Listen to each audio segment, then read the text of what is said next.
Okay, hooray, we're back to 6 movies on a video. And we're a day late because of having to watch all 4 yesterday. Yes, in one day. That was great. I was like in pain right here from sitting all day, were you?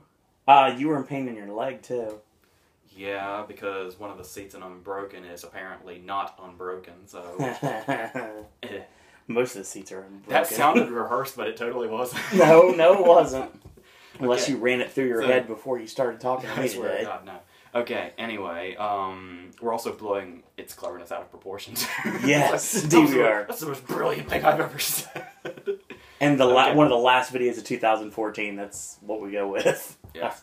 Okay, anyway, I was sitting here debating what order I'm going to go in here. I think we're going to start with Into the Woods. Okay. Into the Woods is obviously the movie is a new Disney musical. Correct. Based on the show that's apparently popular that I honestly had never heard of before this movie happened. You're not the only one, don't feel bad. Okay. So, because we had that thing at the beginning of every movie that talked about, Emily Blunt was talking about John Krasinski saying every actor in the world knows what Into the Woods is. And I was like, really? I mean, I'm not an actor, so I guess it doesn't... If I don't know, then fine, but that just struck me as weird, because it's like, I had never heard of this before this movie was made. Neither have I. And basically it's all, like, the fairy tale characters, the popular ones in one place. Yes. For one big, disjointed story. In essence, basically, it's like a big screen version of Once Upon a Time. Okay. Now...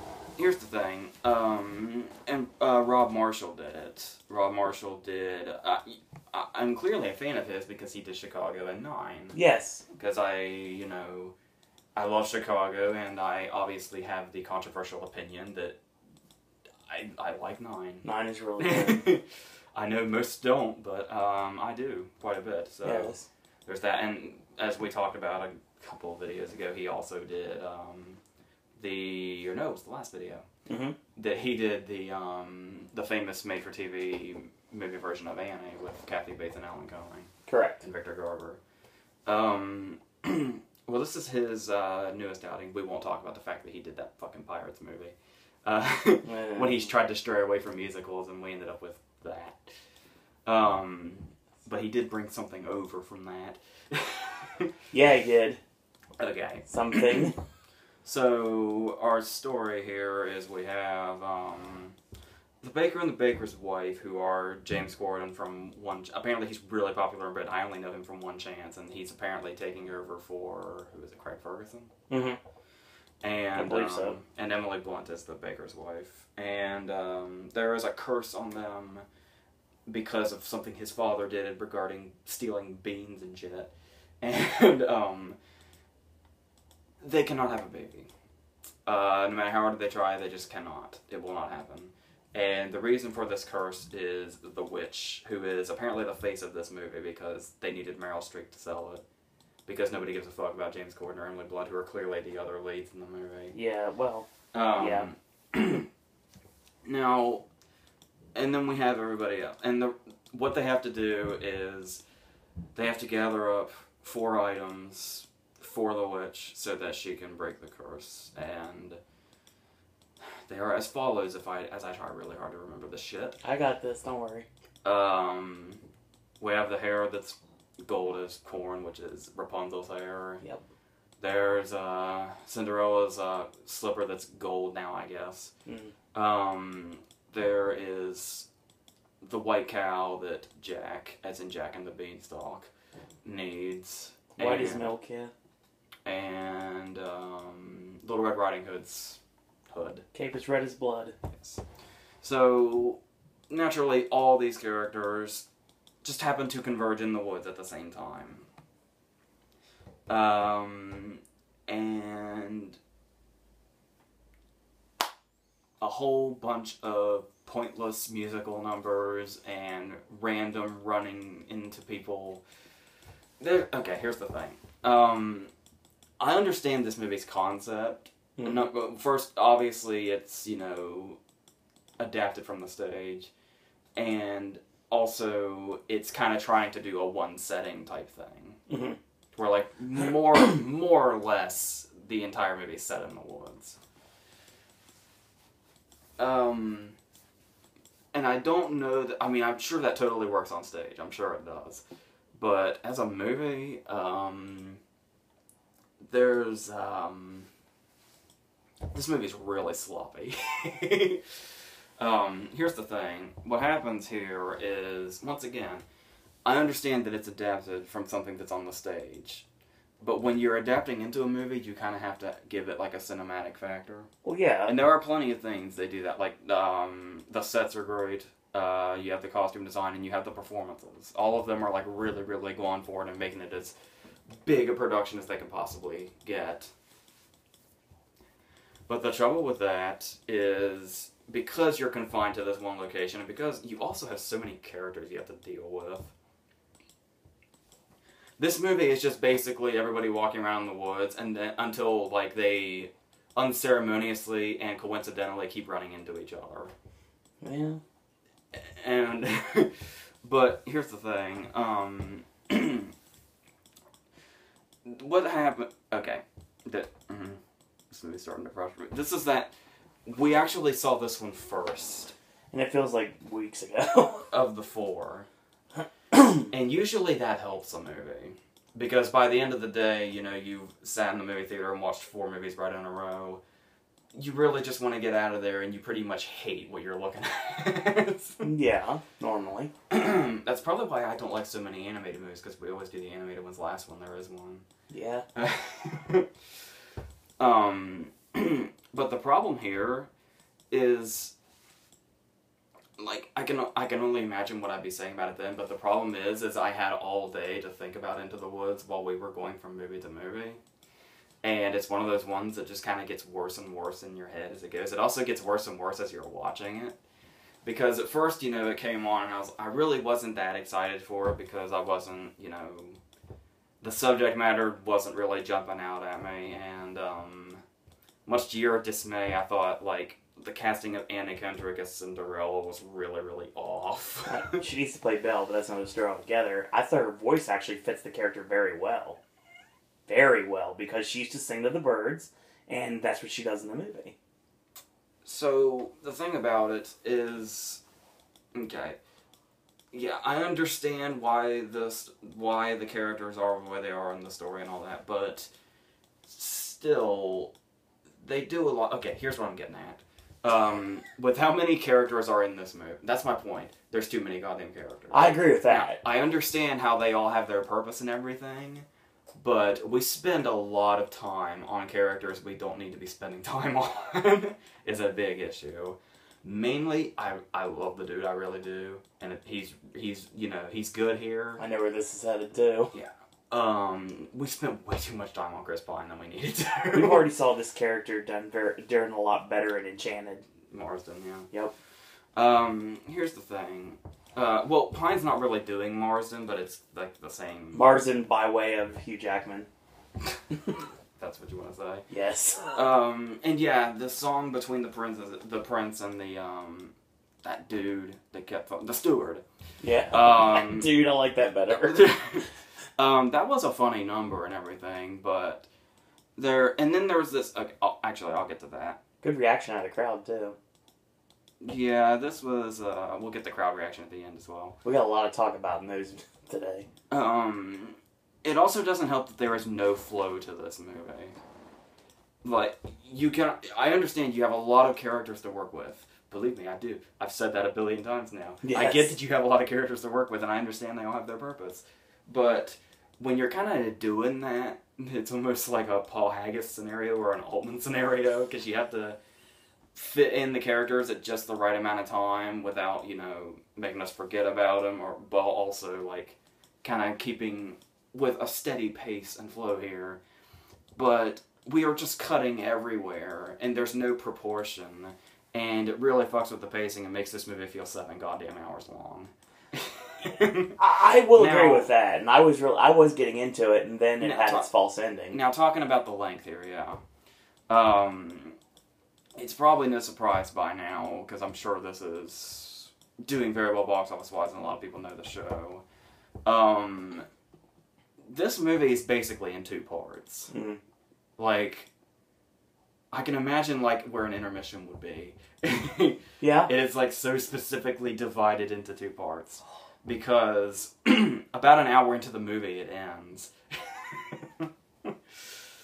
I wasn't sure exactly how far in it was, but it was probably farther than that. But still, I have no idea because the second half felt so much longer and pointless than the first half. So here's what we have here. We get about halfway through and everything seems to be resolved, but then Jack incurs the wrath of one of the giants from the beanstalk. It's a female giant, and Emily Blunt, aka the writers, congratulate themselves by saying, "A female giant, you don't see that every day." That did not feel self-congratulatory at all. Not at all. But anyway, and then the entire second half of this movie is all the characters banding together to ward off this giant. And here's the issue, okay? I understand if you were gonna... Okay, I can totally get this. Let's say you have the big ending, where everything's happily ever after and so forth, and you know that Gordon's narrating, and he actually says, and they lived happily ever, and it's like, oh yeah, he's gonna get cut off before he gets there, and then sure enough, a rumble happens, and fucking Pine thinks it's an earthquake. Yes. Now, I understand this. Okay, here's what you do. You think the ending has happened, and then there's a giant. And then they go, oh shit, we better stop it. And they stop the giant. Then it ends. That's simple enough, right? Of course. And gets to the point and doesn't drag things out needlessly, right? True. It takes the entire second half of this movie for them to even get to that giant because they have the attention span of a 3-year-old. They have the attention span of the children that were in this movie. Look, shiny things. Yeah, it actually got to the point to where there was one point where people got up and left because I think they thought the ending was the ending. I saw that. And then some people just got impatient and left, I think. There was about 4 or 5 walkouts. And of course, with all the children in there, with how long this thing's dragging itself out, the kids started to get bored and started running around the theater because that's what they do. Correct. So, needless to say, if you're going to go... Well, obviously my advice to you is, if you're going to go see this with, children and stuff, and you're kind of impatient when a movie starts to get, grating on its length, when it looks like it's ending, feel free to just leave. You'll save about an hour of life. That's a whole hour left of your day. You'll have stuff to do. Probably have to chase your children around the mall. Yeah. Or the parking lot. That will probably be better served to you than watching the second half of this movie. But then it gets really weird after that. Not only does it get weird, but we're bombarded with songs that have no meaning whatsoever. Nope. It just felt like they just kept adding shit just to see how far they could go. Let's see how long we can make it sit. Because all the songs in the first half, boring and unmemorable as they were, served a purpose in the story. Correct. Once we get to the second half, the songs just don't fucking mean anything anymore. They're just doing it to do it.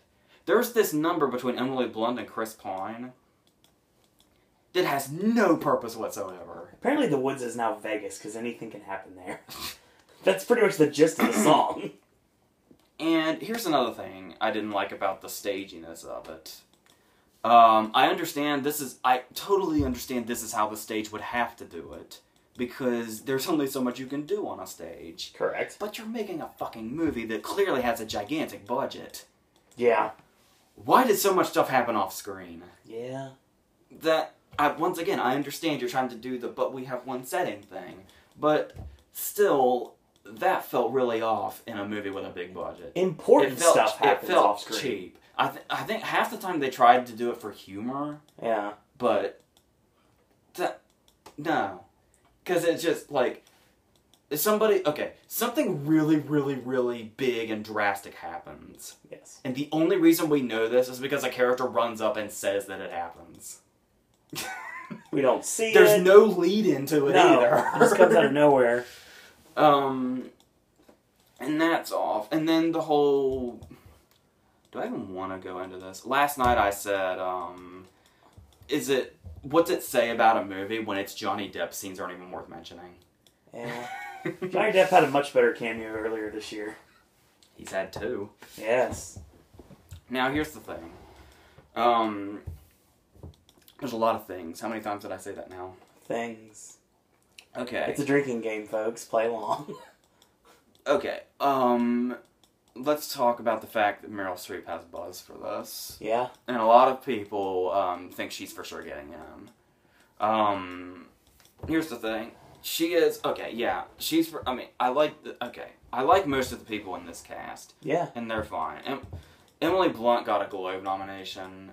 I'm the wrong person to ask about this, though, because I'm not an Emily Blunt fan at all. No. I'm sure she's very, very nice. But you say that a lot in videos now. Well, actors are also human beings, and I don't want to... You just don't like their characters, that's all. Or their performances. Or the performances, that's those characters.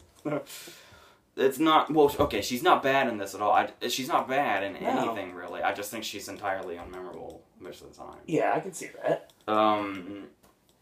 So I don't really understand what warranted that.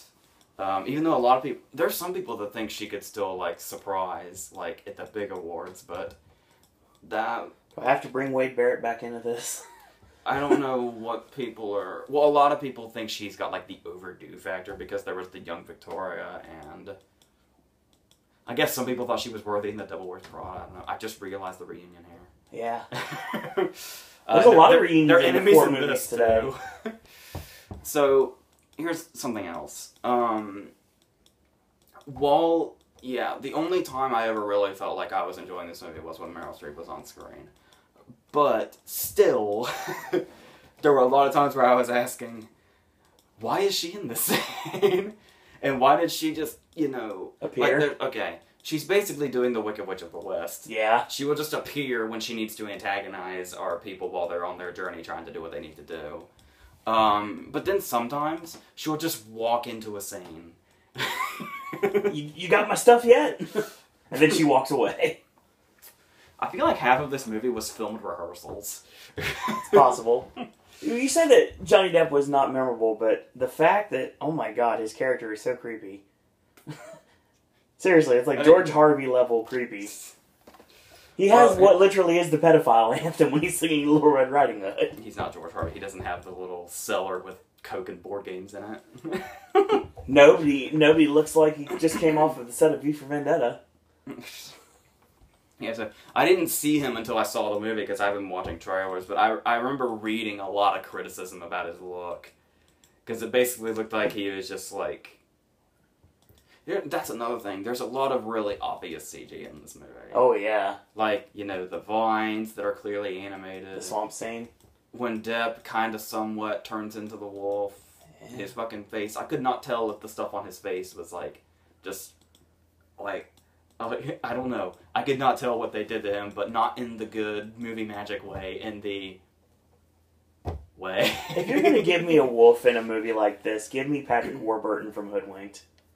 Because I think that works a lot better than Johnny Depp does in this movie.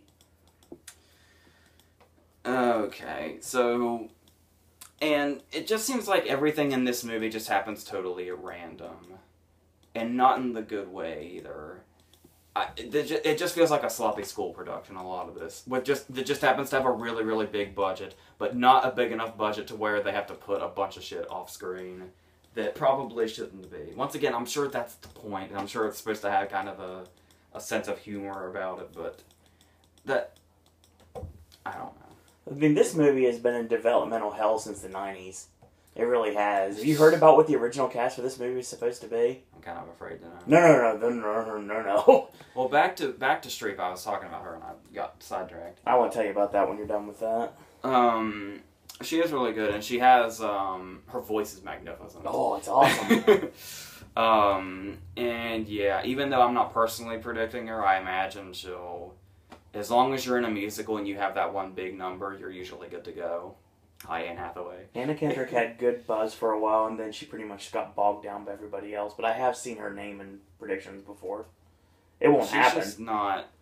I just don't I think she's great. I've never seen much an appeal of her. I guess I'm extremely biased, but I think she's great. And I love her voice in this movie, too.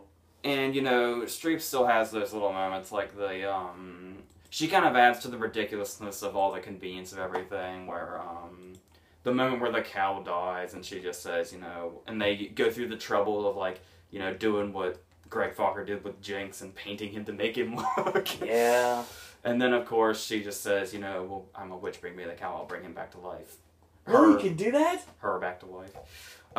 There's that moment where, after she's, you know, transformed back to her normal self, and then, like, something really big happens, and she freaks out and thinks she might be a witch again, so the first thing she does is grab her tits to make sure they're in place. That was a little weird, but I was just like, oh, Streep. So I let it go. Oh, Meryl, you're so crazy. So, you guys know whose joke that's for. Hope you appreciated it. You want to talk about the supporting cast a little bit more? Like some of the other people you didn't mention? There is, it's worth noting, I guess it's getting some comparisons to Sweeney Todd. It is a lot darker than people are probably expecting. Oh, yeah. Something about, because the songs are mostly constant, like there's very little dialogue. Yeah. So that was giving me like Tom Hooper's Les Mis a little bit. Very much so. Daniel Huddleston, who was Gavroche in that movie, is Jack in this. So that could just be my subconscious, I don't know. No, I got it too. We have Tracy Ullman as Jack's mom. There is Christine Baranski as the evil stepmother. And the stepsisters are Lucy Punch and Tammy Blanchard. I didn't recognize Tammy Blanchard until the credits, but I was like, of course it's her. I just realized that. So many goddamn people in this movie. Who else is here?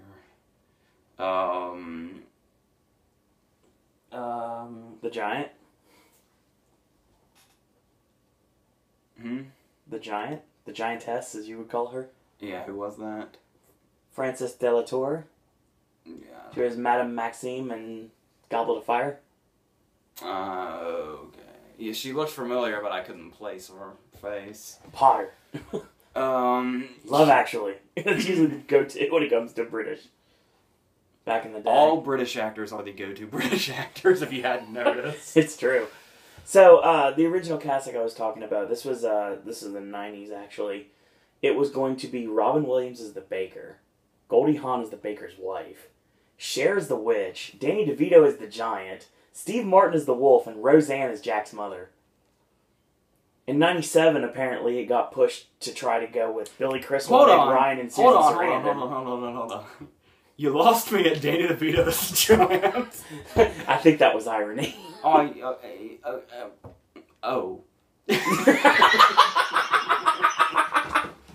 Okay. Steve Martin's the wolf. He'd basically be playing his Little Shop character. Yeah, exactly. I think that'd have been fun. But apparently, Variety notes it's been inactive for 15 years, so they didn't get it rolling until just now. So amazing what could have been. Could you imagine Robin Williams as the baker? I totally forgot Rob Marshall did Memoirs of a Geisha. Yeah, we're looking at Rob Marshall's filmography here on... Okay, I'm done with Into the Woods. So, in case you hadn't noticed, I'm not really a fan. So, yes. So honestly, if you were asking my opinion and you haven't already done this, if you were thinking about, like, you know, doing it as like a family thing with children, it could possibly be too scary. In places it could be. And they're going to get really, really impatient really fast, and if you're like me, you will too. So, that's just... I couldn't really tell what our audience thought as a whole. You could tell there was like 20 or so people that were really, really into it. But everybody else, I couldn't really get a gauge of what they were thinking. But if you want to talk about a really big crowd that's really into the movie, let's go to our next one. Yeah, let's talk about it. I ate a lot of crow in this day. Our next movie is Unbroken. The war story, directed by Angelina Jolie. I meant to see in The Land of Blood and Honey before I reviewed this, so I could maybe see if she's progressed, but I did not get a chance to do that.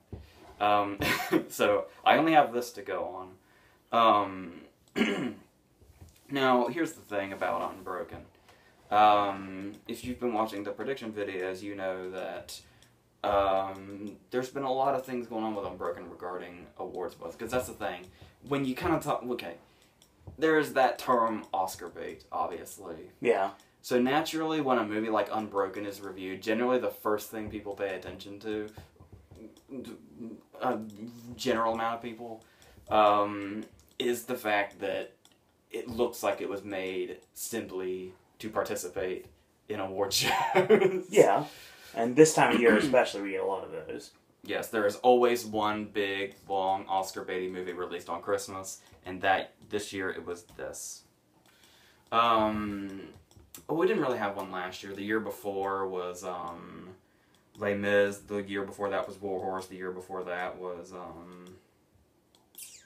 I'm drawing a blank on Christmas of 2010, but they were all in there. One was Extremely Loud. Benjamin Button was on Christmas as well. Extremely Loud was like in January, so it like got that limit. Yeah, it got a limited run on like the very last day of December, and then Highland Survivor in January. Yes, Lone Fire was on Christmas as well. Yes. Limited. But anyway, Unbroken. Let's talk about this now. You might put the timestamp here, actually. Okay. So yes, I was hoping to watch In the Land of Blood and Honey to see if she has progressed as a director from her first movie to this one. But I didn't get a chance to do that. So, it's a true story, obviously. Why wouldn't it be? Yeah. Of one dude's story, and this guy is probably the closest we're ever going to come to a real life Forrest Gump. Yeah. But in a totally different, more hardcore way. So, I think even Forrest Gump could not have sustained a lot of this. Probably not. So, it starts off with a, okay, I'm going to start off right away with this. Once again, if you saw that last prediction video, I was talking about, I was worried about this movie's quality. Mm-hmm. Because the initial thing was I wasn't really that excited about it, because it just looked like this year's big Oscar bait movie. Yeah. And then, everybody was building it up like it was going to win picture.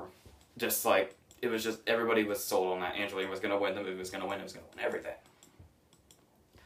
And I was kind of, like, oh, that could possibly be right. And that'll be boring. But then, the reviews started coming in. And apparently there was an embargo for a while, and that worried everybody. Oh, yeah. And then after that was lifted, the reviews came out, and it wasn't getting a great reaction. There's some people that react to it really strongly, and then there's a lot of people that, I guess, just tore it. I never actually read the review, so I don't know what they tore apart about it, but apparently they did.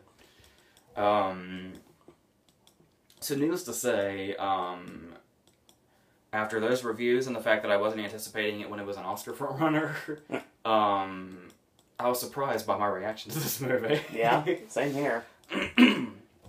I hated the trailer when I first saw it. So we have a really attention-grabbing opening immediately where they're in the plane and they're being shot at, which, generally sounds like, I guess some of the reviews have said, like, they don't think her direction was, like, spectacular enough for the spectacular story that it is. But I thought this whole opening half an hour was really well handled, because when you see these big Hollywood biopics, generally they're the same mundane thing over and over again. Yeah. Where it's like, here's this person at a young age, and then this is them when they were, a teenager and, hoping to accomplish things, and then here's something they accomplished, and then here's something they accomplished, and then they either did drugs, became an alcoholic, or died, or had somebody else close to them die. At the end, true Hollywood story movie. Text that says what happened to them afterwards, that probably mentions them dying. Yeah. This was really refreshing because she didn't take that route exactly. No. This is a biopic that actually feels like a movie. Like, yeah. if this... honestly, if this actually, like, wasn't, heavily advertised as a true story and it didn't say based on a true story, I would have totally thought this was fictional. Because it's, like, too amazing to be real. Yeah. But that's just how amazing the real story is. And the way she tells it with this, this interesting structure that I really appreciated, considering how many of these biopics we've had to see that do the same old shit. Where it starts with them and they're about to be shot down, which is a really cool sequence too. I thought it was really well done, honestly. And then we kind of cut back to him, when he was a kid, and then when he, became an athlete in the running and all that. But the way she kind of cut back and forth, and we gradually got to where he started off as a kid, and then how he ended up stranded in the middle of nowhere on a raft. How it all just kind of gradually flowed in that direction, as opposed to just saying, this happened in his life, and then this thing that has no impact on that happened, and then it's just like a series of events that gets there. Yeah. It felt like a story that just flowed from its beginning to its end, which I really, really loved. And yeah, you will see, resemblances. Even though Forrest Gump is clearly a fictional story, there's been comparisons since this movie was announced, pretty much. There's, like, when he, becomes an athlete, he basically runs into being an athlete by accident. That felt a little familiar. Yeah, just a tad. But no, there is, and it is a big Hollywood biopic. There is some stuff in there, like, you have the stuff where, there's a little motto where it's like, his brother keeps telling him, if you can take it, you can make it, and he keeps saying that through the whole movie, like it's his big catchphrase. That felt a little Hollywood. There's, Jay Courtney's in this movie. One of your favorites. And he's like one of the pilots. And he was, I knew it, so I didn't know much about the movie going in, but I knew they were going to get shot down. And so he was, it's worth noting that this script has a lot of names attached to it, but I'll get to those in a second. But this is one of those weak moments in it where it's like, they're flying, and then he's like, hey guys, I got a joke for you. And he starts to tell it, I was like, oh man, before he gets to the punchline, they're going to get shot down. That's where this scene's going. And yeah, we never heard that punchline. It's like Jamie Foxx in Stealth all over again. God, don't even bring up Stealth. I'm sure you like both scenes equally. So, it's worth noting that the writers on this movie, okay, who all was there? For starters, this movie was grabbing a lot of attention because two of the writers are the Coen brothers. Now, I've heard a lot of things about this. I kept hearing a lot that their participation in the script was being blown out of proportion for attention. But then, because, when the movie actually came out, I was expecting it to say, like, screenplay by whoever, and then, like, some additional material, maybe, like, uncredited additional material, even. But, yeah. They were credited first, weren't they? Yeah. And then who else was it? I think it was the, was it the guy that wrote, like, Wonder Boys and, Wonder Boys and, Behind the Candelabra. So, what's the other Michael Douglas movie he wrote? He also wrote, something we'll be talking about later. Yeah, it's true. So, a lot of writing went into this. It's kind of hard to tell who wrote what. I was looking for those Coen Brothers touches everywhere. The only thing that kind of struck me as a possible Coen Brothers line, possibly, was when, they get in their new plane after their other one was shot up. And he kind of sits in it, and Jay Courtney says something like, this is like sitting in your living room trying to fly your house. Now, here's the thing. It's sold with, obviously, Roger Deakins as the cinematographer. That's a plus on any movie, no matter what's going on. This is true. And with he and Julie working together, yeah, a lot of people claim that it's what we thought it was going to be, is what a lot of people are claiming that it is. Mm-hmm. Just this really basic, generic thing, but I thought it had quite a visual flair to it. Oh, yeah. And the performances really, really raise it above as well.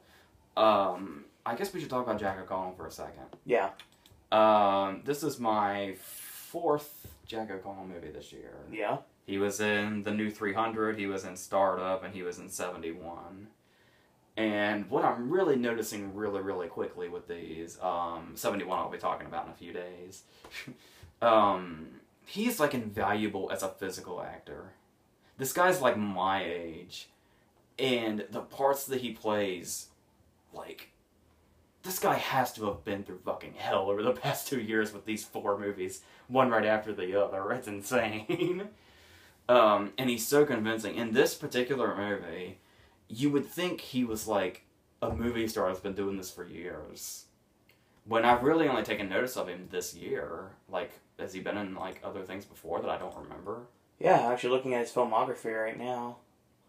He's on Skins, apparently. Yeah. TV shows. Yeah, This Is England, yeah. So, here's the thing. We also have a lot of supporting characters. There is Brendan Gleeson's son, and the guy from fucking American Horror Story. I'm really slacking on the names here. Here's the thing. Gleeson is really good here, but at the same time, it would come off like he doesn't have a lot to do because he gets wounded. So he's kind of like, he's basically the Mr. Orange. Yeah. He also, but he also in a way reminded me of like Steve Zahn in Rescue Dawn. Mm-hmm. Which if you watch it, that sounds weird. Like if you haven't seen Rescue Dawn, you're like, I'm sorry, a Steve Zahn performance? Is that a compliment? But yes, if you see Rescue Dawn, Steve Zahn is like harrowing in that movie. And it's a lot like what Gleeson does here. Or Gleeson's a lot like that. And then there is another actor that's been getting, like, he had buzz for a while there. What is he, a pop star? And he's a musician of sorts, and is going totally out of character as, Miyavi, the guy that plays the bird. And this is you kind of get a sense to where it's kind of like that, you know, it's obviously not the same thing because he's in a POW camp, but it's kind of in the same realm of like the relationship between Richard Gere and Louis Gossett Jr., an officer and a gentleman, that old thing. Yeah. Or most recently, Miles Teller and J.K. Simmons in Whiplash. Yes. Except one is the other's prisoner in this movie, but it's basically the same dynamic. Yeah. And speaking of that character, just all the characters in this movie, here's another thing I really loved about this, and when you think about biopic cliches, is generally when you watch a biopic, it's all about the person the movie's about, and then all the other side characters are basically there to just say, hey, I was a part of this person's life. Hello and goodbye. Yeah. But every character in this movie kind of has their own thing going on. And the character of the bird has like an entire subtle arc that we never really see like up front. Like the scene at the end when he sees the picture of him as a kid. That just speaks for itself. They don't say anything about it. Nope. I thought that was really strong. And really, you know, added a potency to it. Now, another thing about all the scenes with the bird in the POW camps is generally when you're making a Hollywood biopic, you kind of expect it to not be as, you know, especially when it's only PG-13. Not as raw. The violence in this movie is really hard-hitting and realistic. Yeah. And does not, like, Jolie does not shy away from it at all. Like, No. you could tell going in she had no intention of watering this down. No. Which is a really good thing going into this. And I think her as a director on this movie, I think is going to go really underrated. Because this is a really well-crafted thing here. I don't know if it was like the buzz going in that makes people not like it now or what. But, yeah, because, like I said, I haven't read the bad reviews yet, but I'm trying to figure out what it is that people will be criticizing about it. But apparently audiences are taking to it massively. Oh, yeah, we can vouch for that one. Yeah, this is the longest this is America, obviously, so people applaud when movies are over when there's a big crowd. Sorry, people not in the U.S. that think that's dumb, but that's just what happens here. It doesn't happen very often in here, though. Not lately. This is the longest applause I've ever heard after a movie ended. And you can tell... And the audience respected her, too. Yeah. Because they all, reacted when we saw, the real footage of it. Something I normally criticize, but it was really well injected here. It worked this time. At the right time. Yeah, I agree. And then, it was ending, it was fading out, and everybody applauded, and then the title came up and people realized it was over and they clapped louder. And is it just me, or when Angelina's name came up, did they clap even louder? They clapped even louder. I agree with that. So, yeah, I thought that was, normally I would say... Normally, we're the ones sitting in there going, oh my god, how can people enjoy this shit? Stop clapping, you assholes. But... Last ounce of courage. I didn't mind it here. I totally bought that this is a movie people would applaud. Oh, yes, totally. So, yes, I do not understand where the criticisms are coming from, because I thought she handled this really, really well. Like I said, the visual flair that Deakins added is obviously always invaluable. A really, really awesome shot that I really love is the good news, bad news scene. Yes. Where they look up and they see that, the ship is there and they think they're going to be saved. And then we see the shadow on the water of all of them pointing their rifles at them. There's a lot of good shots like that. I love the camera being halfway covered by, the blindfold, and you're seeing from that perspective just a little peek underneath of everything as it goes by. And just those big moments, like the beam lifting thing. My God. I remember seeing that on the standee in the lobby, and I was like, oh, what is going on here? But then in context, it's like, wow, that's very... And then the moment where he has to stand there, and it reminded me of the soap in Full Metal Jacket. Yeah. He just has to stand there, and the entire line of prisoners has to come through and punch him in the face one at a time. Yep. Speaking of the prisoners, it's also worth noting that Garrett Hedlund's in this, which I didn't know. Yeah. And then, hello, Garrett Hedlund. I didn't know you were in this with an hour left. And he's also really good here, too. Because I remember a lot, pretty much every supporting actor in this movie had brief buzz way back in the day. This movie was going to be, the greatest thing ever back when it first was talked about. Honestly, looking back, even just a few months ago, yeah. I seriously never thought I would be reviewing Unbroken talking about how underrated it is. Yeah, no lie. But hopefully, now that it's not going to be the big Oscar juggernaut people thought, I'm still anticipating a picture nomination at least, with a few texts thrown in. Because I think it'll have enough... It's a passion movie, and that's what gets movies just on the outskirts of it. But yeah, maybe hopefully in time when all the Oscar stuff has died down and people, will come across it later, maybe it'll get the reputation it deserves. I think it's a possibility. Because audiences will keep it alive at least. Oh yeah, it's going to be in theaters for quite a while. Yeah, because people can't complain that it's, manipulative or something like that, because it really, really earns its emotions. Yeah, definitely. I don't know, It's definitely a story worth knowing and a story worth telling, and I'm glad that she brought that to us. So, yes, not the reaction I expected to have towards Unbroken, but... No lie, I didn't want to like this movie at all. When I first saw the first trailers, I was like, what is this? I might like it even better than I initially thought, now that I'm talking about it right now. Yeah? I can get that from your voice right now. Well...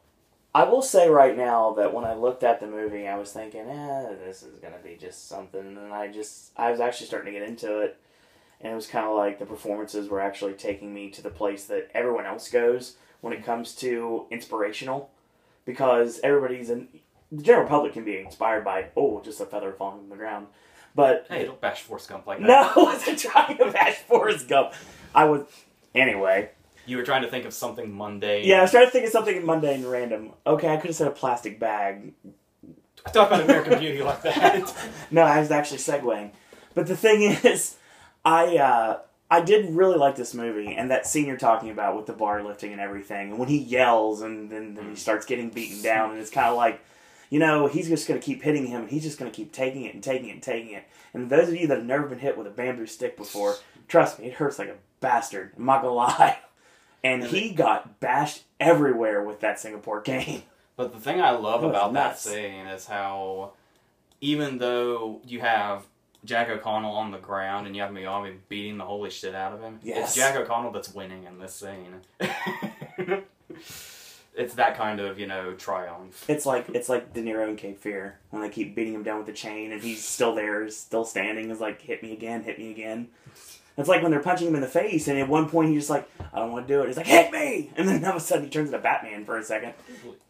You mean the Joker? Yeah. I can't believe you just compared him to Max Cade, by the way. I did. That's what came to mind. I'm sorry.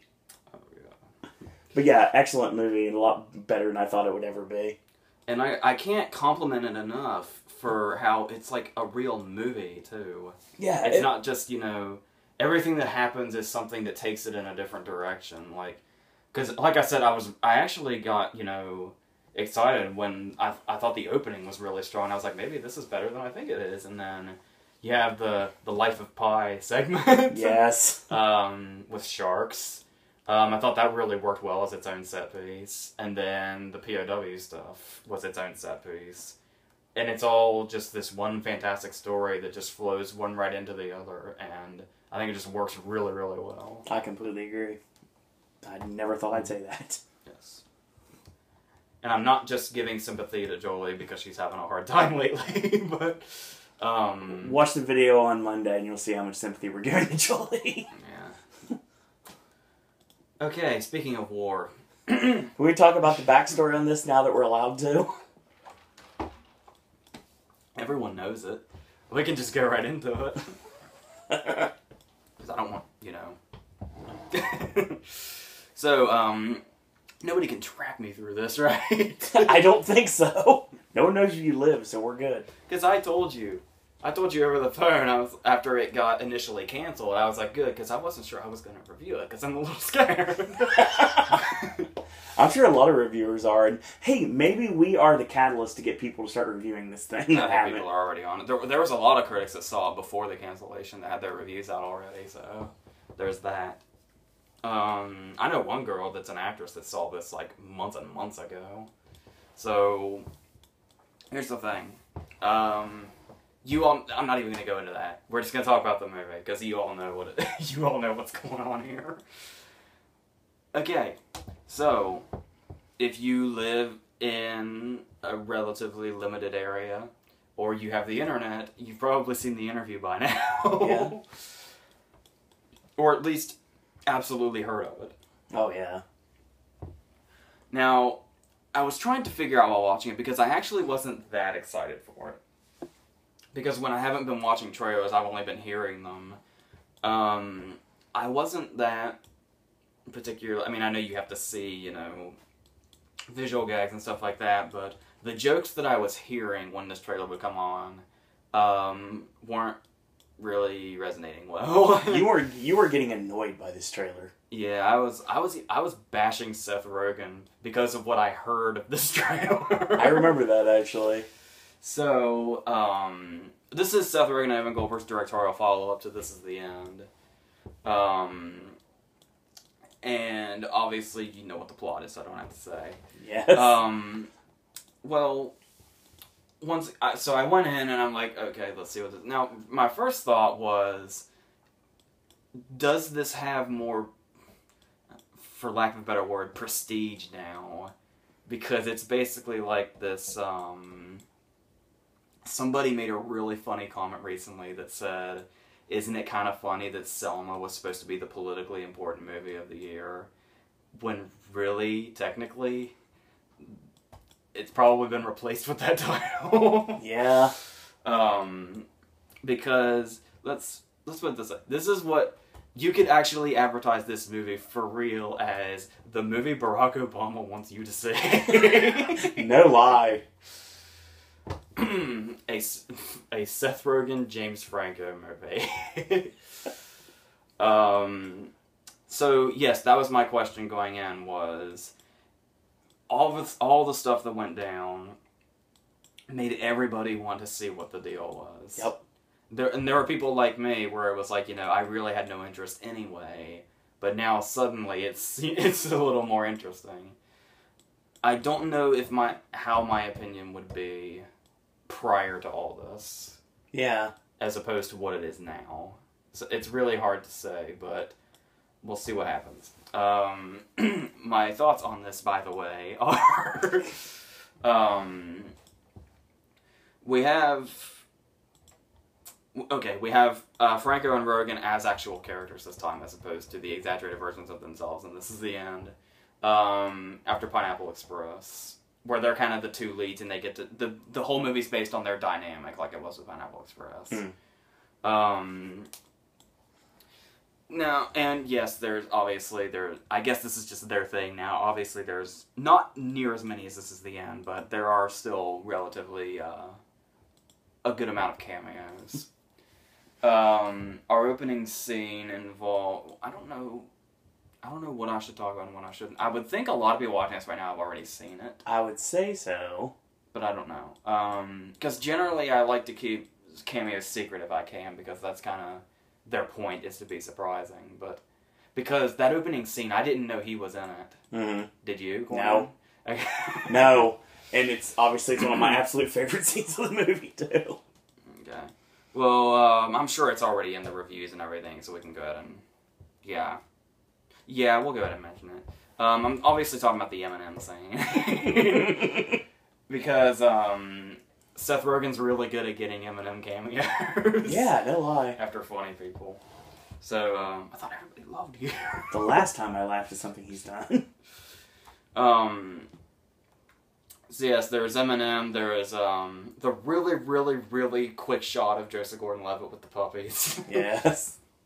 And of course, it's worth noting, like I said before, I hadn't seen the trailers, I just heard them. So, when that scene happened in the trailer, I didn't know that was Rob Lowe. I thought it was Jason Bateman by his voice, actually. He does kind of sound like Jason Bateman in that scene. So that was surprising to me, anyway. And in retrospect, I find it really weird they put that cameo in the trailer. Yeah. But, I guess it was to introduce people to what Franco's character does. So eventually, they get word that, the leader of North Korea is a big fan of his show. So they kind of work in like this TMZ work area. I guess you notice the resemblance there. Oh yeah. I feel ashamed for knowing what the TMZ work area looks like. But I've watched it before. It's on like 1 o'clock in the morning or like 12 o'clock in the afternoon on Saturdays, depending on how you look at it. Yes. I've watched. I don't care.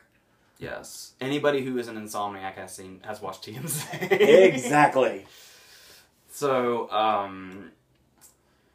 yes, I was really surprised by how quickly this movie, its humor grabbed me. Because I was really concerned going in. I'm going to go ahead and put this out there right now. This is probably going to be a controversial opinion, and certainly not a popular one. Honestly, I think this is funnier than This Is the End. I agree. I know a lot of people think This Is the End is one of the funniest movies ever made, and yeah, it is, really funny, but I just think this one, because okay, it's been a few days since I watched this now. I'm trying to remember, my problem with This Is the End was that, all of the humor was kind of in one place. Yeah. They didn't really branch out. It was either, like, shitting or coming, was all they joked about in This Is the End. And cameos. Yeah. That's basically all This Is the End was. Funny as it was, that's pretty much all it was.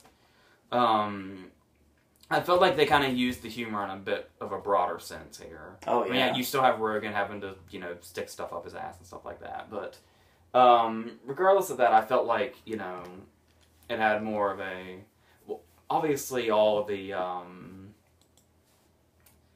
don't know, political is the right word, but the shots in that direction. The opening scene with the North Korea anthem. Yeah. And the lyrics to that. All of that stuff is really funny.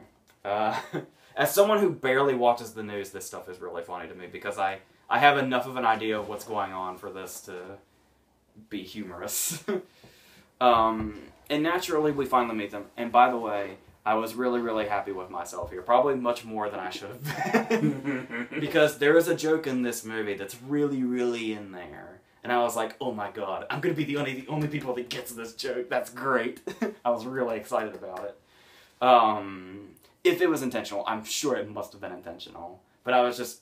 Because I was like, I've heard that before. And I was like, oh, that's what it's from. It's like, oh my god, what a great little reference. When Rogan and Franco get to North Korea and they're driving up to the building, they're playing the instrumental version of Isaac Hayes' song from the Dead Presidents soundtrack. Mm-hmm. Dead Presidents. Yeah.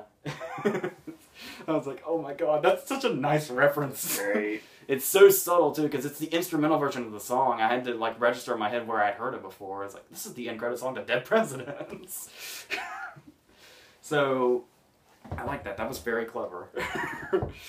And then, of course, we meet him, and he... Obviously, this was the direction they were taking this movie, but still, the way they executed is still funny. Obviously, he's not going to be like we think he is when we meet him. Oh, yeah.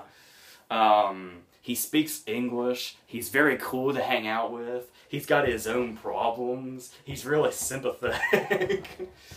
But then the question remains, you know, is he just luring Franco or is he sincere?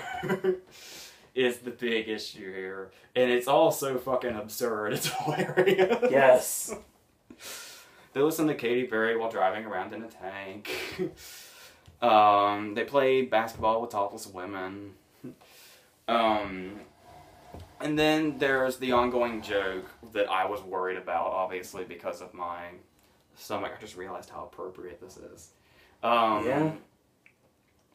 They are given ricin to kill him with. That they're supposed to stick on their hand and then shake his hand and it's all gonna go well. But as soon as they get there, he hides it in his gum because he thinks that's a good idea. Because he won't take the bag that they give him. He has to take his own bag because, God forbid, he gets found out for his lack of fashion sense. Yes. And after being told that the ricin is a stick of gum, one of the guards just takes it.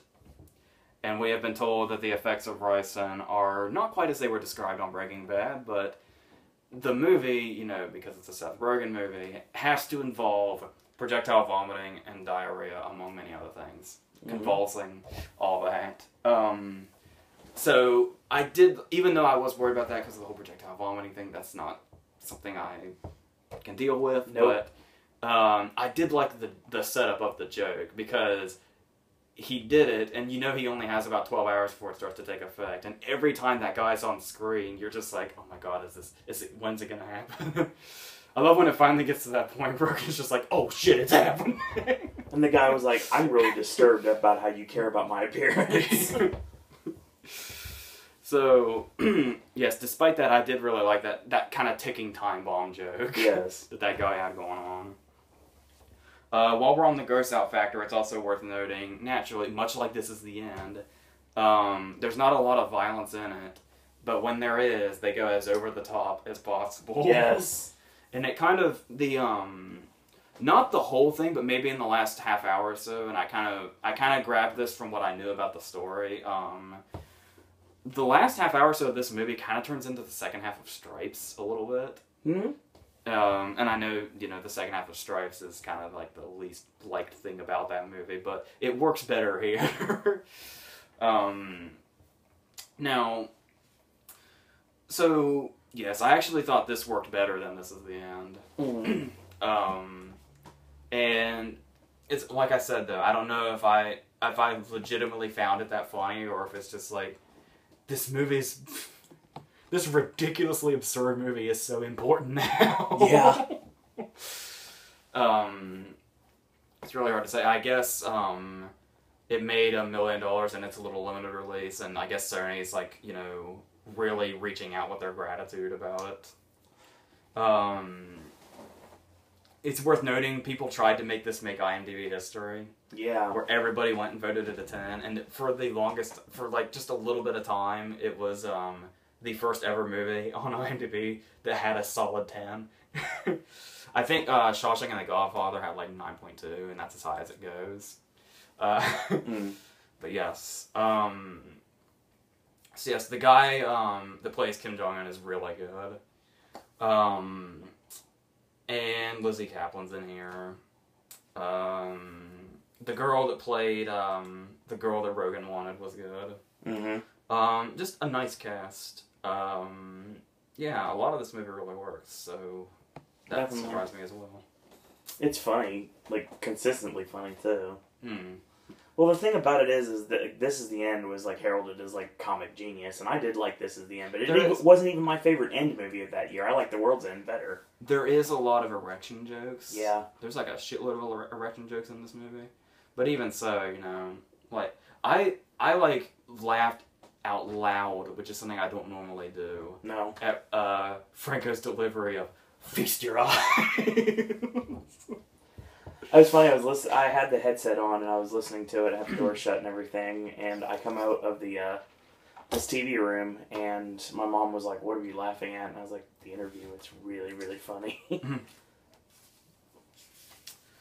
Payback for having to hear "Let It Go" through the door every 5 minutes. So Lord of the Rings reference too.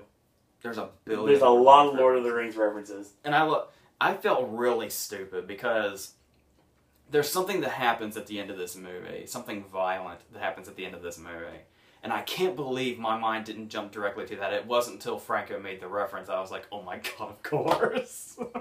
And there's a lot of foreshadowing in this movie too. Yeah, they kind of took that Edgar Wright style of doing that. Yep. So yes, I thought that movie was rather satisfying. Yeah. I will never like listen to Katy Perry or think about Lord of the Rings or Margaritas the same way ever again. Now I'm really excited to see what their next directing project is. Because when they go for it, they clearly really go for it. I'm super excited about The Disaster Artist though, honestly. Yeah, that should be fun. It should be really fun. By then, Rogan will probably be an Oscar nominee for the Danny Boyle's Steve Jobs movie. Probably. Super bad, running for the Oscars. Okay, so now poor Michael Cera. Franco got nominated. Jonah Hill's been nominated twice. It's Rogan's turn. Poor Michael Cera. Well, he's doing really good on Broadway, I hear. Okay, maybe he can get a Tony then, so we'll be good. He can get something. Okay, Bill Hader really struck out this year, unfortunately. Yeah, I thought the Globes would at least go for him. Skeleton Twins was really good, and no one really took to it enough to get it nominated many places. Yeah. It should have at least went to the Globes. I agree with that. Everybody was saying wig, but no, I thought Hader. Hader was the MVP of that movie. Yes. Anyway, our next movie is going to be The Gambler. Oh my god, we're over an hour in already. Okay. Okay, I gotta get to The Gambler now. Okay, so The Gambler is based off a movie from the 70s that James Toback wrote that starred James Caan. A movie I really meant to see before I saw this one, but much like In the Land of Blood and Honey, like I wanted to do before Unbroken, I didn't get around to it. So I only have this one to go on. I have nothing to compare it to. Interesting. Which you would think would help it, but... we'll see. Yeah. Okay. So... there's a lot going on. There's a lot of good things going on with this movie. It stars Mark Wahlberg. We all love Mark Wahlberg. Of course. Rupert Wyatt's the director, who's kind of, you know, just really getting himself out there now. He did Rise of the Planet of the Apes, and I think he did another movie that did relatively well, or was good, but I am drawing a blank on what that was as I stall while you bring it up. It Yay! was... nope, that was it. Okay, so... No. Yes, okay. Anyway, and the most appealing aspect to me, something that got me really, really excited. William Monahan is the writer, the guy that wrote The Departed. Yes. So you know this guy knows how to write. Won one of the most well-deserved Oscars of all time for writing The Departed. Agreed. And that's what you have. You've got a bald John Goodman as a, like, gangster type. Not gangster type, really, but, like, you know, those people, those people you borrow money from that'll kill you if you don't bring it back. Those people. Okay. And you have his mom is Jessica Lange, for God's sake. The opening scene is him with his dying grandfather. Hey everybody, George Kennedy's alive. I didn't know that. From Coy and Luke in Airport. Yeah, he's in this. I saw his name pop up on the screen. It's like, huh? So, and Brie Larson's in here too. Yes, she is. So, Michael Kenneth Williams. He's awesome in this movie. He's the guy that basically Wahlberg owes a lot of people in this movie. Michael Kenneth Williams is the one that's, you know, really keeps coming back for him. So yeah, that's basically what this movie is. Wahlberg's a compulsive gambler who gets in too deep, and people are coming after him. So he has to come up with an idea. He has 7 days. A big flashy countdown is happening throughout the movie, counting the days down. And that's basically what the movie is. It's probably, given that description, and given the fact that it's from, I think they're really plugging the fact that it's from the author of The Departed. This probably isn't what you're expecting. It sure shit wasn't what I was expecting. No, not even close. And not necessarily in a good way either. Here's the thing. Okay. Actually, the first thing I should probably talk about before anything is Wahlberg. Because Wahlberg is clearly the main attraction here. He's, like, the whole movie is Wahlberg, and people just kind of, you know, come and go. But the movie is always Wahlberg. The poster is just him standing there. Yeah. With his, when I saw the poster, I thought this was like a 70s period movie because of his hair. Yeah. But no, that's just what his hair looks like. He just has this hair in the movie. Okay, so, much like Gyllenhaal in Nightcrawler, not the performance. No. Let me finish this sentence. Okay. Oh boy. Much like Gyllenhaal in Nightcrawler, a lot of his scenes are just long monologues. That he delivers really, really well. He's a professor and a former novelist, so obviously he's got to talk. Yeah, his big monologue in like the college scenes and stuff, he performs them really, really well. And he just really, you know, goes all out here. It's a really good performance. I agree. But the issue is the rest of the movie. like the stuff that he has to do in the movie is... Because here's the problem. You have this movie about a gambler from the guy that wrote The Departed. There are a whole lot of subplots in this movie. Now, here's the thing. I don't want to jump on that and say that's a bad idea, because The Departed had a lot of subplots in it that some people might consider useless. I thought in The Departed everything added to everything, and that's what makes it such a masterpiece. Agreed. Not the case here. No. There's a lot of different directions this movie is going that feel really misguided and out of place.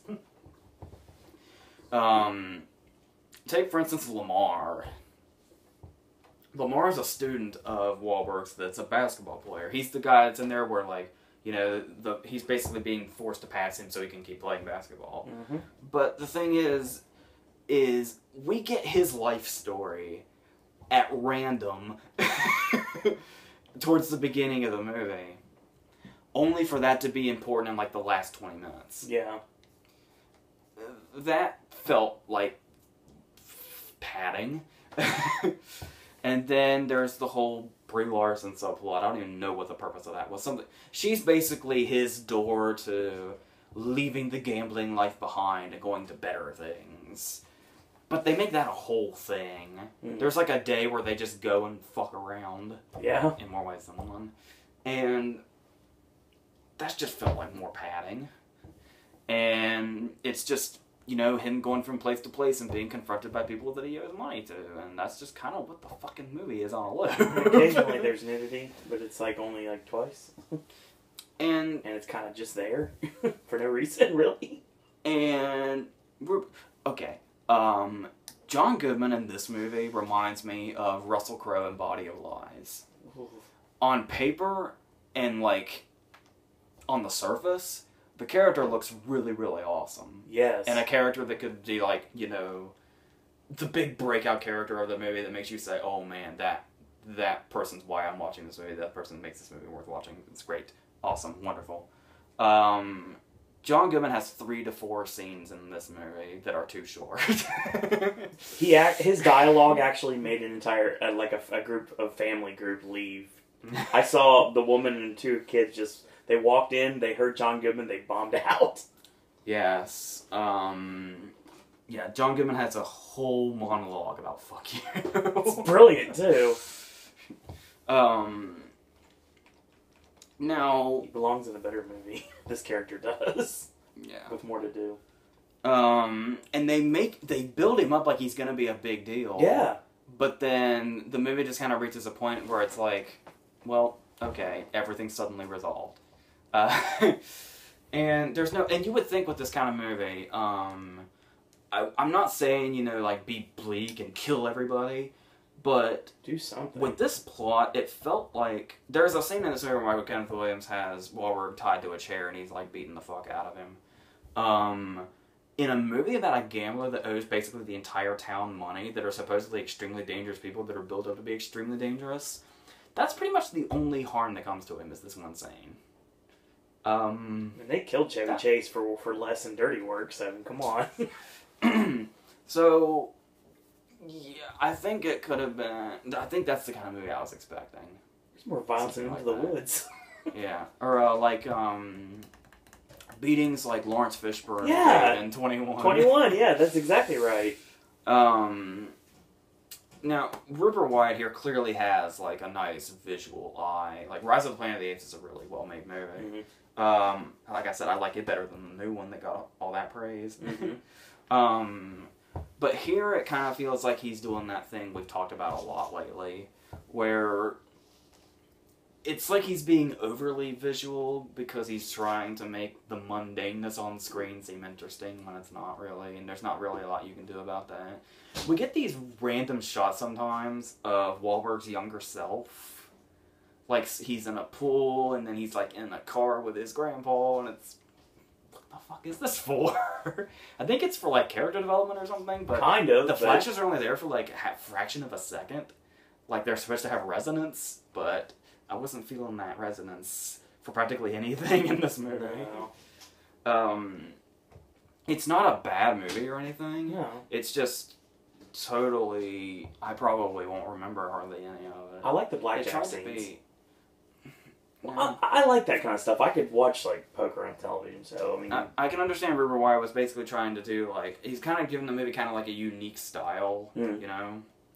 To kind of liven things up, but... Gotta do something. A lot of it just came off weird. Yeah? Like, half the time I was watching this movie, I don't know if it's because it wasn't what I thought it was, but I was just thinking, wow, this is weird. I don't know how the way to describe this. What exactly do you think it was going to be? Because you had no trailers going into it, so what was your mindset of what it was going to be? Like a crime... It's even, like, kind of tries to build itself like that. Like a crime thriller, but it's a drama more than anything. Yeah? But not a very good one. So, Jessica Lange felt like she could have been a bigger character and had bigger things to do, but... The script had less important things it wanted to tend to for some reason. Kind of like how Melissa Leo in The Fighter, something like that could have come out of this character if they really wanted to go there. Is that your subconscious because it's Wahlberg? Maybe, but it still works. And an Oscar-winning actress. We're talking about Social Network? Yeah. That has to be mentioned. The song from the Social Network trailer. It's the choir doing Radiohead's Creep. Yeah, the same choir that did Nothing Else Matters for Zero Dark 30. Mm-hmm. That song is playing in the background at the school, and then when a character walks by, it's clear to us that we're supposed to buy that this choir, from this really well-known recording of the song, is the choir that's in the movie. Yeah. Nice try, assholes. Very true. Okay, we're almost done. I like Brie Larson, though. I know you don't seem to, but I mean, she's getting a little buzz in her career now with Return 12, and now she's starting to get known, so. And a lot of people know her from 21 Jump Street. Yeah, exactly. Most of the general public know her for 21 Jump Street. The scene in her part in Don John where she had one line. She was Silent Bob in that movie. Yeah. Okay. Almost done. Got 2 left. Our next movie is Big Eyes. A movie I wasn't expecting to see so soon because of a certain other movie that was on this video that was supposed to come out. Opened a spot up.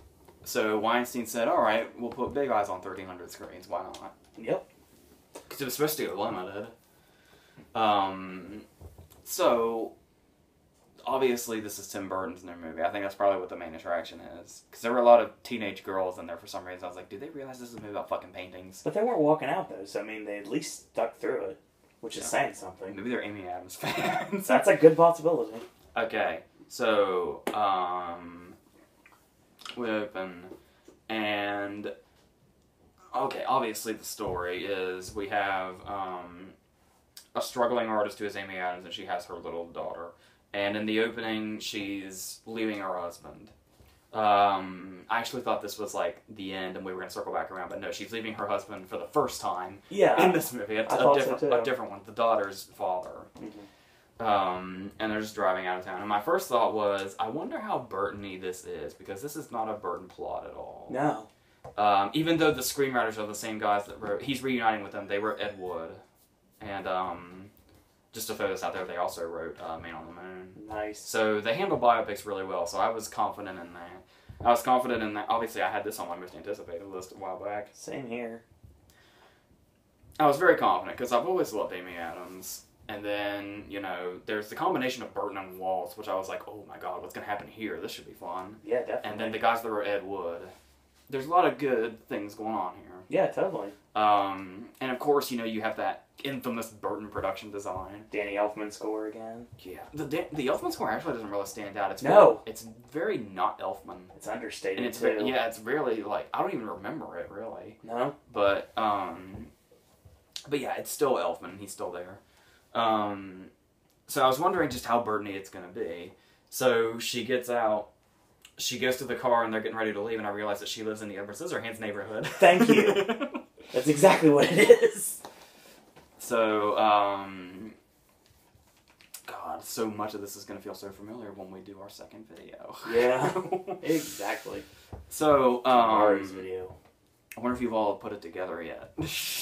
I'm sure they probably have by now. Yes. So, anyway, she goes and she decides, she tries to get her artistry out there, but all she can get is a job at a furniture place, and she just paints stuff on, like, baby cribs and stuff like that. And then one day she's at those, you know, those places where, like, artists can just, you know, sell their shit on the street. Yeah. A whole line of them. Street fair, basically. And, Walt is there. And, it was blue, but for a split second I was about to fanboy out because I thought he was wearing Beetlejuice stripes. But they were blue on his shirt when he got closer. But still, I think stripes is still a Burton trademark, considered one. Yeah. He's just wearing like that really stereotypical artist getup, the pants that stop here, and he comes over and her big eyes catch his attention, and then they decide to go on a date and they hit it off immediately, and we can kind of sense. Maybe there's, I guess it's the casting of Christoph Waltz, I don't know, but, which is brilliant when you look at it this way, because you can kind of sense already that you can't trust him. But the thing about Adams is her character, and she's really good at portraying this, she's really good here. It makes me sad that I can't predict her right now. Don't worry, I can. She has kind of that fragility and that naivete. The naivete that she even addresses herself, it's like, yeah, I'm kind of dumb. But she doesn't say it exactly. She says naive, but still, it's funny to say it that way. She is obviously swept away by him, even if there's kind of, like, if there's something there she doesn't trust about him, she's ignoring it. Yep. Because she's just so swept away by his waltzness. He is just pure waltz here. Yes. And we'll talk about his performance in a minute, because apparently his performance is a bit controversial among critics and such. But we'll get there. Now, they go home after their date, and it turns out that she has received something from her husband about how he's going to try to take away their child because she's not fit to be a single parent. So Walt immediately jumps on this and says, marry me. And that's exactly what happens. Yep. So as things progress, Walt has his own paintings that he's trying to sell to Jason Schwartzman. It's always great when Jason Schwartzman shows up. Schwartzman as an art dealer is glorious casting. Being all Schwartzman-y. He totally thought he was in another Wes Anderson movie. No, that part in the trailer made me feel like it was a Wes Anderson movie. And eventually, he sees that now that she has taken his last name, she's starting to sign her paintings as such. Yeah. And that's when it hits him. I could totally say these are mine, and nobody can say otherwise because it's my name. And then, slowly but surely, he starts to take credit for all her paintings, because obviously in that, they make a reference to it a lot about it being the time period that it is, and nobody wants something that a woman has produced, because that would be them working, which was apparently not okay back then, because it was the stay in the kitchen era. She was even asked if her husband approved of her getting a job. So he convinces her in all her, naive ways, just taking in everything that he says as absolute fact. Which, in a sense, you still have to... Even Walt said this in interviews and roundtables. As much of a piece of shit as he was a very brilliant businessman. Yeah, no lie. How he was able to do all this, and they ended up... Once he realized, they had the gallery of all of them, and they were, selling for $500, but not that many. But everybody wanted the free posters.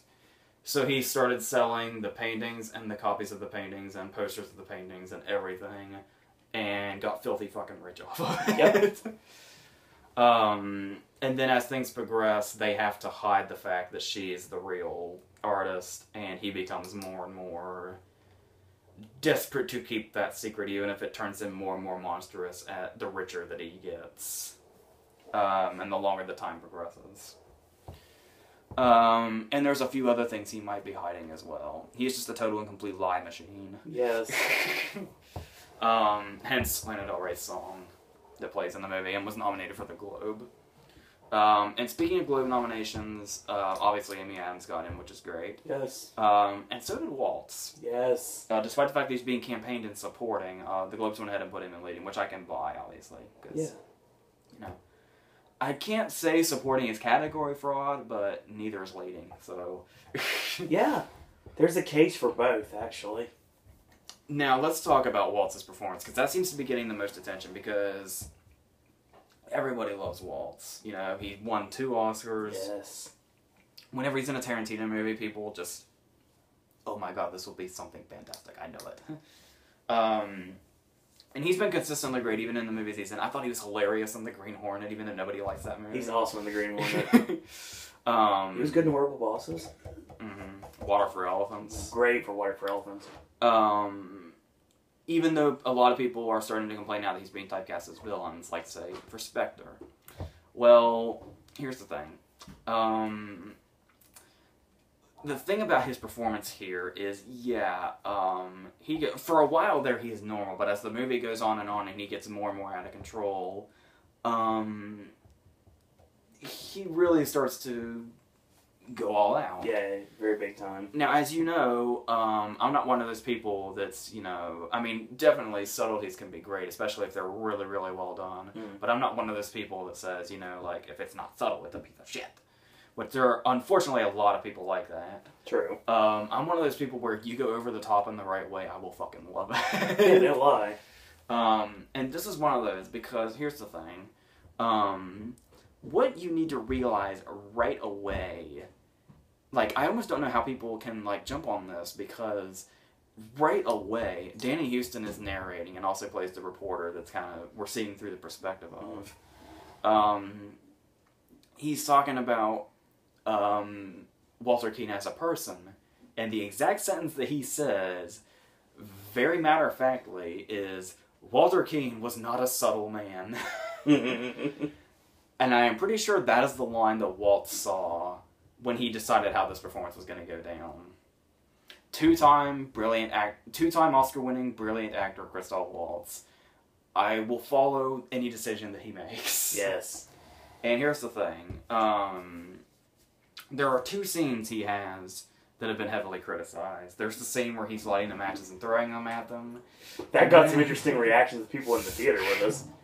And there's the courtroom scene. Yes. Here's the thing you need to realize going into this. This movie, this isn't the Globes just being the Globes. This movie is practically a comedy. Mm-hmm. This movie is probably 85% comedy.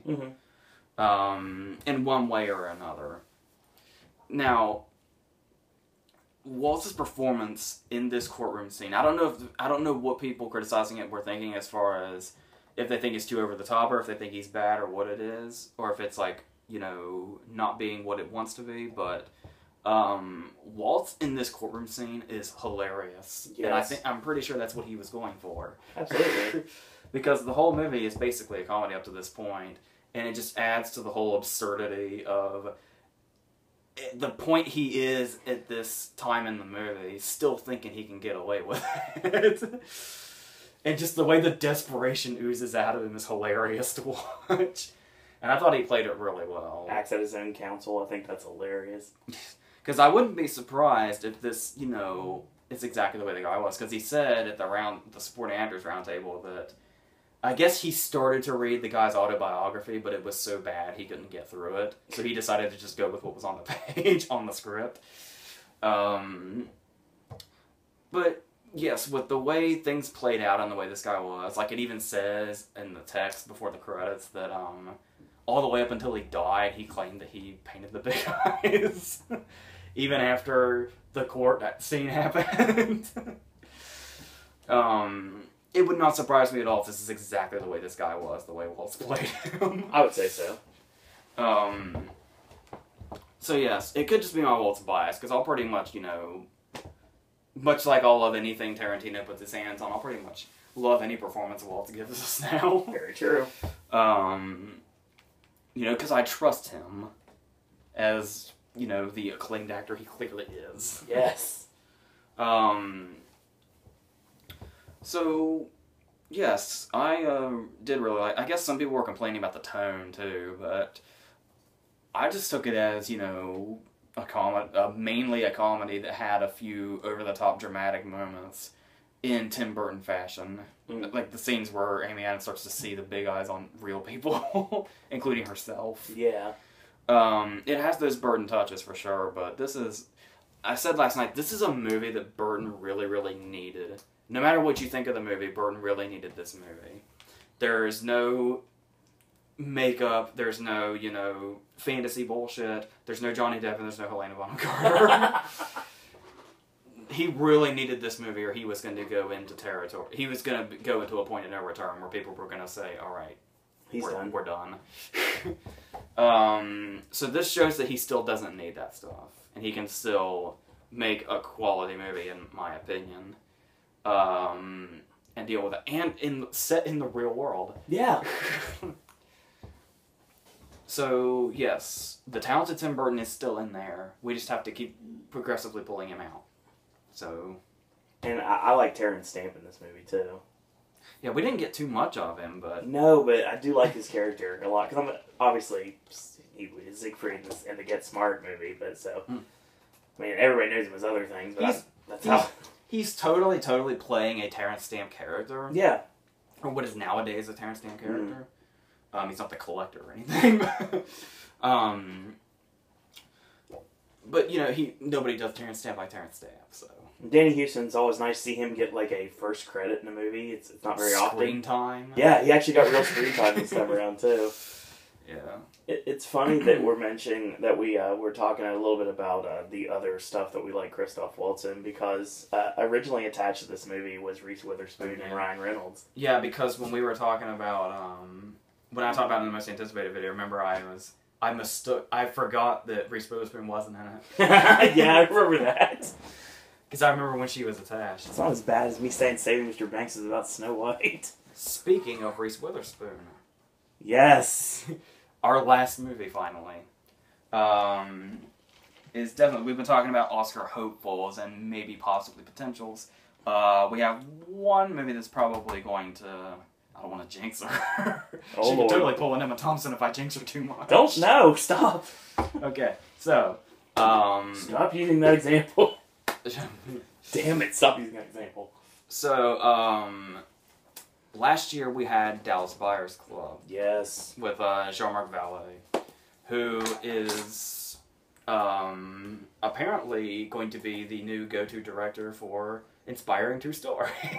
Sounds good to me. Because his immediate follow-up to Dallas Buyers Club is Wild.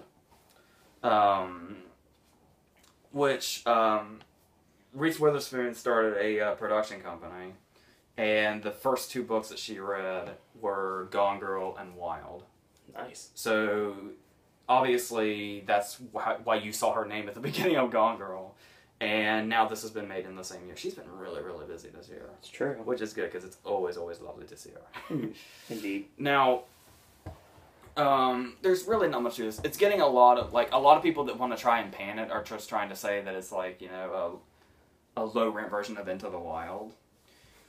But, in the event that you people may not remember even what Into the Wild was, I'm talking about the Sean Penn movie with Emil Hirsch about, Christopher McCandless was his name.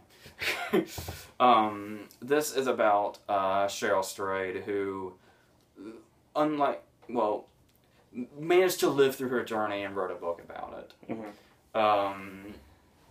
And it's also I see less comparing it in my personal comparing it to something. I see less Into the Wild and more of Tracks from earlier this year with Mia Wasikowska, because it is just her being dropped off on this trail, and she's going to walk 1,000 miles or so, because she's trying to come to grips with her mother's death. Mm-hmm.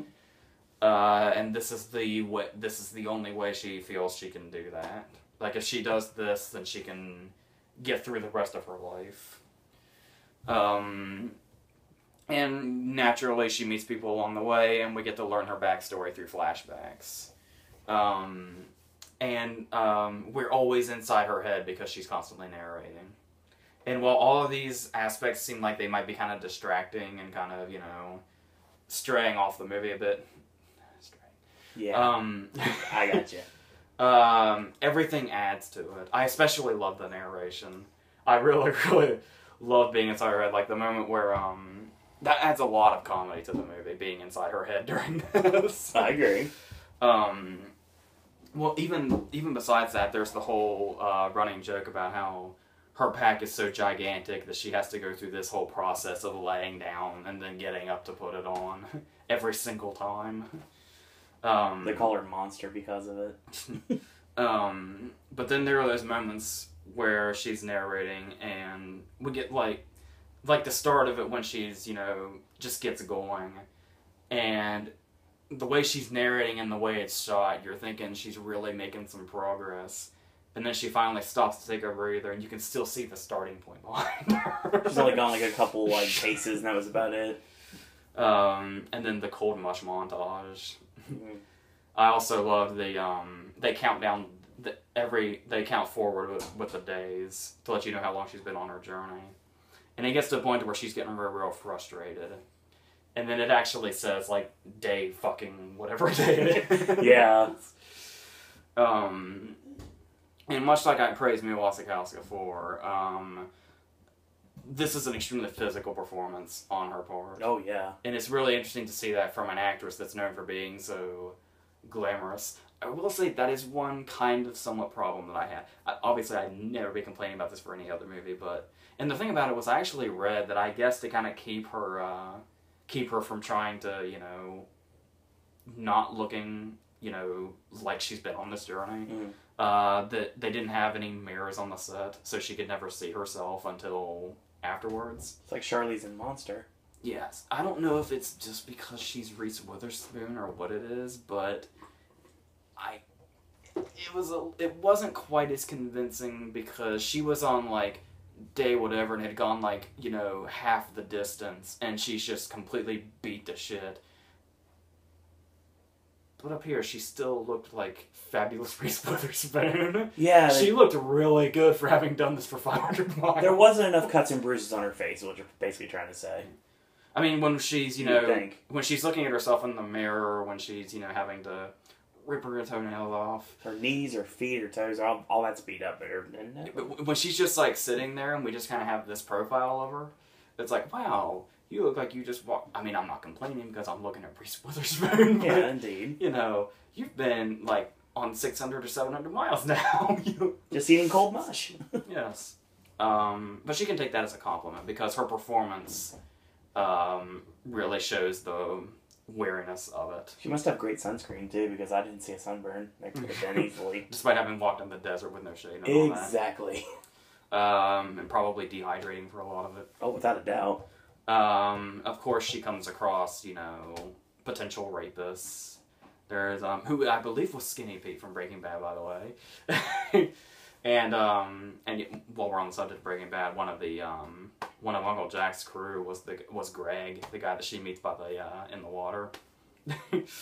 But yeah, it's mainly, you know, a showcase for Laura Dern also is really good. Like, I heard a lot of complaints after it came out that Laura Dern's part was too small and she wasn't going to get any recognition for it. But she basically does that, you know, angelic mother role. Like, it reminded me of Chastain in The Tree of Life. That she just conveys really well in, like, this seemingly effortless way. There's really no way to describe it. She just somehow conveys that exact way she needed for this character. And to understand her relationship with Cheryl's character. But yes, just the whole appeal of her character in general. Like, okay, here's something that really speaks about her performance.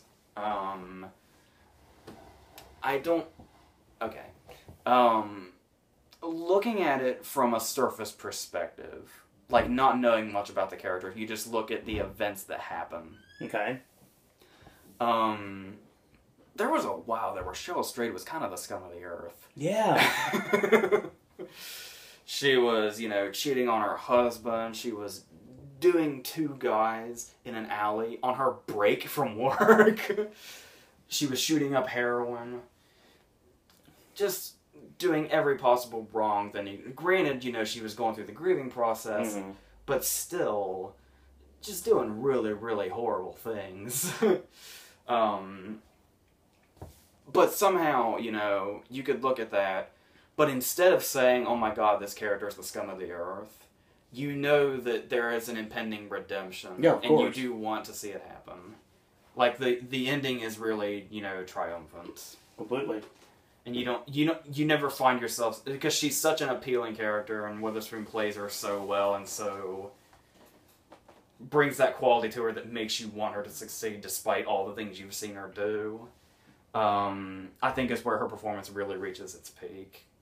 And she does have, surprisingly, despite her, you know, hopefully concrete status in this race, as, you know, a runner, there's no, like, really... There are a couple of scenes that could be considered big Oscar scenes, but they're not, like... We don't dwell on them, and they just kind of are there as a purpose. Like, for a lot of moments, you, like, you know... Same thing with Laura Dern. You expect, like, a big Oscar scene, but... There's a couple of scenes where she breaks down crying, and there's the scene, you know... The scene with her and Gabby Hoffman in the car. But... Apart from that, it's just...